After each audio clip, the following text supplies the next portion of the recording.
After many bloody victories, Achilles finally confronted Hector outside Troy's walls. In an epic duel, he slayed the Trojan champion and dragged his corpse back to camp in dishonor. But having surrendered to his wrath rather than wisdom, Achilles had finally embraced his tragic fate. What makes a true hero? We all know the legends of Achilles' invincibility and his superhuman feats in the Trojan War. But there was much more to this iconic Greek hero beyond the battlefield. In the epic tales of Greek mythology, we'll explore the man behind the myth, from his unusual childhood, to his fateful choice between love and war, to his all-too-human qualities of loyalty and rage. Welcome to the History Realm. Now Achilles was born a prince, son of the mortal Peleus, king of Phthia, and Thetis, a sea nymph. Achilles was destined for greatness from birth, when Thetis dipped Achilles as a child in the waters of the river Styx, which means he became invulnerable, except for the part of his heel by which she held him. She was soon interrupted by Peleus and abandoned both father and son in a rage. I wonder if Thetis told them she was going for a gallon of milk and just never came back.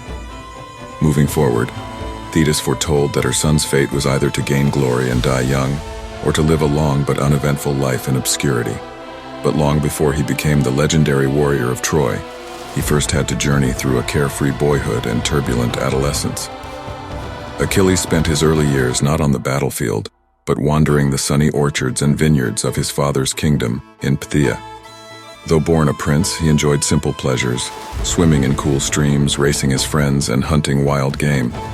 Yet he also received royal instruction in manners, arts, and combat skills.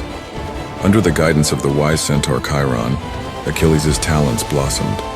He mastered healing herbs, archery, and prophecy. He also discovered poetry, philosophy, and music, academic pursuits to temper his warrior training. During this innocent time, Achilles' closest friend was Patroclus. The two were inseparable, getting into all kinds of boyish scrapes. Together, they dreamed of winning glory one day as brothers in arms. As a teenager, Achilles' extraordinary gifts truly began to emerge in earnest. He could outrun horses, fell trees with one swing, and knock grown men senseless. Tales of his remarkable speed, strength, and skill grew ever more outrageous until they became the stuff of legend. I imagine Achilles being picked first in every game or sport played, since he can outrun horses. Yet for all his emerging power, Achilles retained a good-natured spirit. But Achilles could not remain shielded in Phthia forever. As he came of age, greater tests awaited, challenges of love and war. As Achilles reached manhood, his first true test came not on the battlefield, but in the realm of love. Fate took an unexpected turn when he was sent undercover to the island of Skyros, disguised as a maiden to avoid a Trojan war prophecy. There, living among the ladies of King Lycomedes' court, Achilles let his guard down for the first time. Shedding his warrior's skin, he became a different person, gentle, poetic, and romantic. In this new guise, Achilles soon fell passionately in love with the king's daughter, Didamia. Unbeknownst to her father, the two shared secret trysts filled with tenderness and laughter. For a brief magical time, Achilles experienced life not as a fighter, but as an adoring partner. When Didamia bore him a son named Neoptolemus, Achilles found joy in being a father.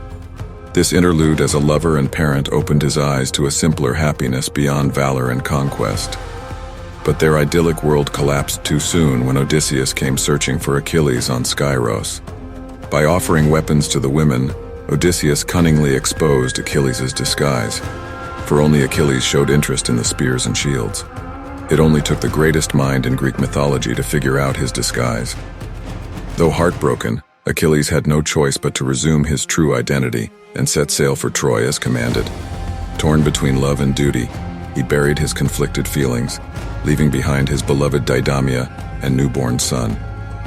This first taste of romantic love had revealed hidden depths in Achilles' heart.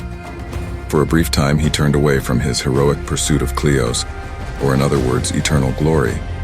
But in the end, the inexorable forces of fate and the will of the gods demanded he fulfill his destiny as Greece's champion against Troy. Love had presented him with an almost impossible choice, and Achilles chose war. When he arrived to Troy, victory after victory followed, affirming his reputation as an unmatched force of nature on the battlefield. With his mighty spear and shield, no enemy could stand before Achilles for long. Tales of his exploits spread like wildfire, making him a legend in his own time.